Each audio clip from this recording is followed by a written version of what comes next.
everybody, welcome back to my channel. Today I have for you guys a Rae Dunn inspired Christmas ornament tutorial, so if you're interested in seeing how I made these, stick around.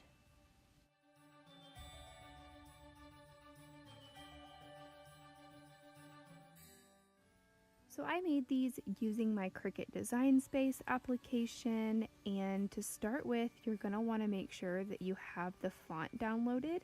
So you can see here, I've already downloaded it to my computer, but I'm going to go ahead and show you where to find it. So in the Google search bar, you're just going to type in Rae Dunn font, and you can see here on my screen, it's about the second one down. It says 2 free Rae Dunn fonts. It's on fontspace.com. So just click that, and then I liked this first one here. It's called Cami Rae Regular, and you're just going to click download. So once you've downloaded that, you're going to want to open up the zip drive, and you're going to want to look up there kind of towards the top right. It'll say extract all. Go ahead and click that, hit extract, and then once it has extracted it, you're going to right click and hit install, and it will install it straight into your system. Now for me, I already have it downloaded, so it's showing a message that I already have it installed, and it's asking me if I want to replace it, so I'm clicking no. But you will install it to your system, and that's it. As soon as you go back into your Cricut Design Space, it's going to be there for you to use. You really don't have to do anything else after that. So I'm going to go ahead and I'm going to get rid of these just to show you. I had already been messing with them a little bit, and so they were already up, but I want to go ahead and show you how to get them on there. So you're just going to go over to the left, hit text, and then type in your text. Now, because I have been using it, it's already coming up in the font that I want, because like I said, I've already been messing around with it a little bit. But you're going to want to go to font, and then go over to where it says system. And again, it's called Cami Rae, the one I use. So I'm going to go to the C's. And there it is. And of course, it's already selected because I've been using it, but you're going to want to select that. And there you have it. Then you have the font that you want to use. At this point, you can make it smaller, you can make it larger. So these are the ornaments that I chose. They are glass, and I got them from Michael's on sale for $4 a box, which I thought was a really good deal. But the next thing you're going to want to do is you're going to want to measure. For me, I'm kind of eyeballing it. You can see I look at it for quite a long time, but I found that 3 inches I thought would be pretty good right there. So you can see I lifted it up and put it down a couple times, but I decided on 3 inches. So you can see here back on my Cricut Design Space application, I went ahead and sized all the names to 3 inches.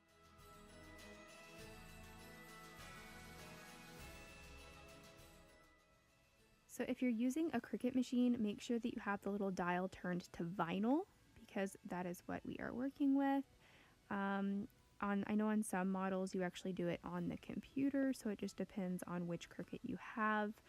Or if you have a Silhouette, make sure you have it on vinyl as well. You can use any die cutting machine for this. I also chose to use the heavy duty grip mat for this project because the Rae Dunn letters are obviously very skinny and they're small cuts. So I wanted my vinyl to really stick good to the mat, so that is why I chose to use the heavy duty mat. I would highly suggest it as well.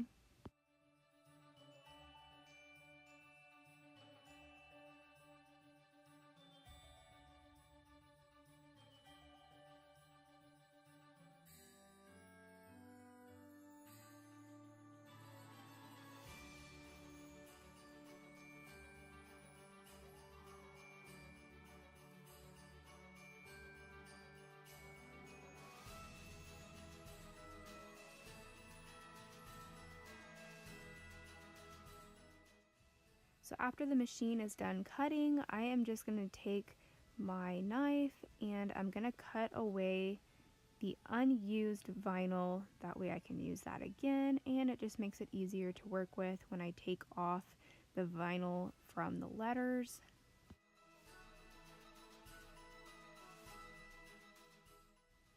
At this point, you're going to go ahead and start on one of the corners and peel up on the vinyl, and the letters that you cut should stay stuck to that white piece, but just kind of be really careful when you do it. Make sure the letters aren't coming up. It's really hard to place them back onto it if you accidentally pull them up, so just really make sure they're sticking good. The little pieces in the middle are really easy to come up. The method I like to use is I'll take my knife there, as you can see, and I'll just kind of turn it flat and push kind of in the center of whatever it is I'm trying to lift, and it comes right up. And you can see I use my other finger to kind of grip it a little bit and take it off. Once all those center pieces are up, you're going to get transparent tape. I like to use this magic cover. This is not what it's for, but I use it for this. It's a lot cheaper. My cat's been eating it. But this is actually like what you put inside of your cabinets to keep them clean and keep them covered. But I get it for $1 at the Dollar Tree. It, of course, is not as sticky as like if you were to buy the real transparent tape, but it works just fine. You might have to kind of use your whatever you're using on the letters to rub it a little bit harder than you normally would. You'll see me do it here in a second, but for a fraction of the cost, it works just fine.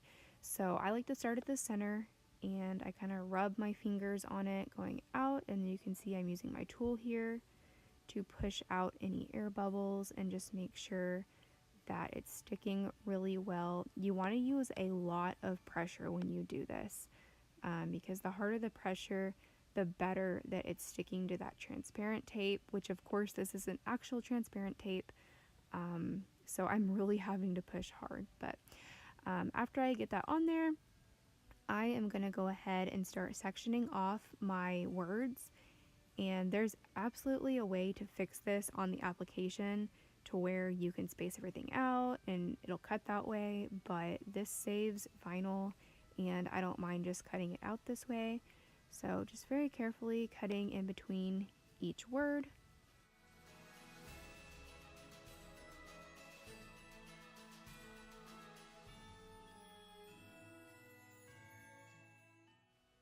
Okay, and once you have everything cut out, you can see I'm just using my tool again to make sure everything is sticking. If it's not coming up when you pull on it, just get your tool, rub it a little bit harder until it decides to stick. Just do that over and over. So I'm just kind of centering it up here. Now this is the tricky part. You're of course taking something flat and trying to apply it to a round surface, so you're going to have to work with it a little bit. And if it gets bunched up, don't panic. It's a very, very easy fix. You'll see me fix it a lot because it's almost impossible to avoid it.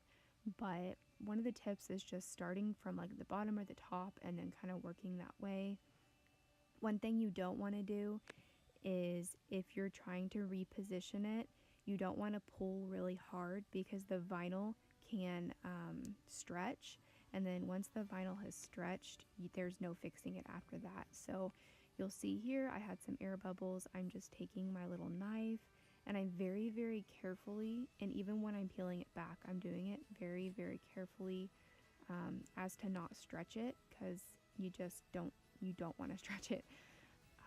And then I'm just kind of flattening it out with my knife there. You definitely need a knife for this.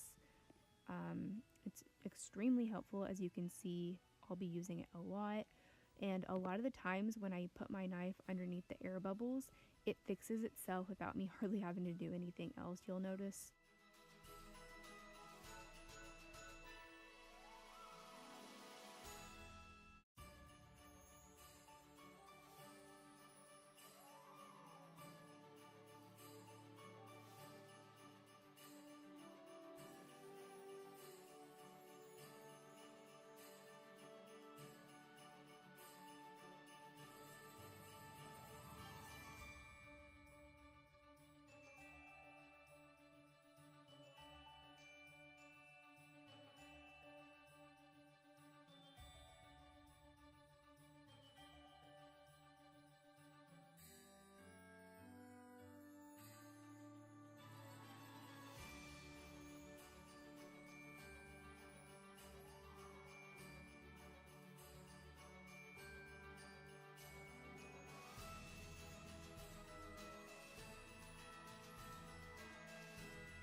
you so much for watching this video. If you have any questions, leave them below. I'd be more than happy to answer them. I'll also leave a list of the supplies that I use below if you're interested in doing this yourself.